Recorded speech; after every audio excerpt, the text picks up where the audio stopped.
Yokoso Otakus!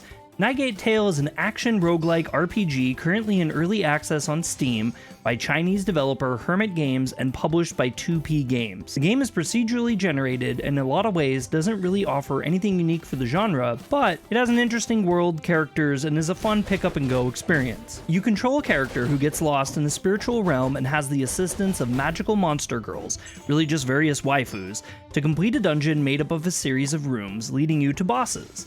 As I said, there's not a lot of groundbreaking mechanics, but the game offers quite a bit of leveling chores you can complete to make your characters more powerful, which is needed to get farther and farther into the dungeon. The first unlock you get is a crafting table, which you can use to create new weapons and to upgrade previously unlocked weapons using a material found in the dungeon called meteorite. A bit later, you also unlock a magical potion table, which you will be using a lot more frequently in the earlier game, as the gem materials are dropped much more often and the upgrades are super useful, allowing you anything from healing abilities to extra resurrections when death inevitably arrives. Along with the upgrade stations, you'll also quickly unlock a merchant who sells you gifts to give your preferred waifus to increase their standing with you and making their powers of assistance more helpful through upgraded stats when you receive their temporary rewards in the dungeons. When you've done all the upgrading you can do in the hub area, you'll also take the bucket lift in the middle of the room to reach the dungeon. The dungeon is made up of a series of rooms which you must travel through until you reach the boss. The rooms have icons overhead of them which tells you what kind of upgrades or pickups you might find when you defeat all of the enemies in the room. These upgrades are mostly linked to waifus, as when you defeat all the enemies, a box will appear allowing you to talk to a specific waifu who offers you the choice of a few different upgrades,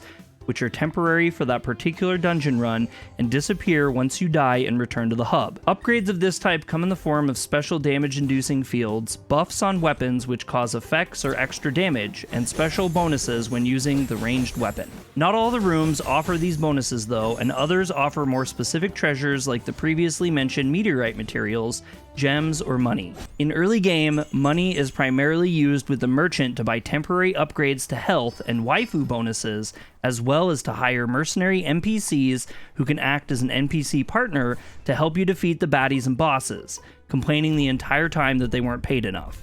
As expected, the enemies and bosses get vastly more challenging as you continue, and most of the game is you repeating specific areas of the dungeon over and over as you collect materials needed to overcome the increasing challenges. The bosses start off fairly simple as well, but very quickly increase their difficulty, not only by having larger shields and health, but by also changing their mechanics throughout the fight, causing you to always change your tactics to avoid death. Overall, I found the game enjoyable minus a few weird quirks. It's obvious in a lot of ways the game has not completely polished out its English version, as the translations are pretty rocky at best, some lines of text being completely in Chinese still. Most of the tutorial screenshots in the game are in Chinese as well, and there seems to be some scaling issues that pop up where UI buttons have the English text spilling outside the boxes, or chat boxes run partially outside the screen. For some reason, none of this bothers me too much aside from the fact that there is an extra spacing every time a word has an apostrophe. Regardless, none of these issues are gameplay breaking, and I think if you like these pick up and go repetitive experiences, you should be able to find a lot of fun in this game. If you like this review, considering hitting the thumbs up to help the page, and if you want to see more anime news, reviews, and gaming, subscribe to Yokoso Otaku.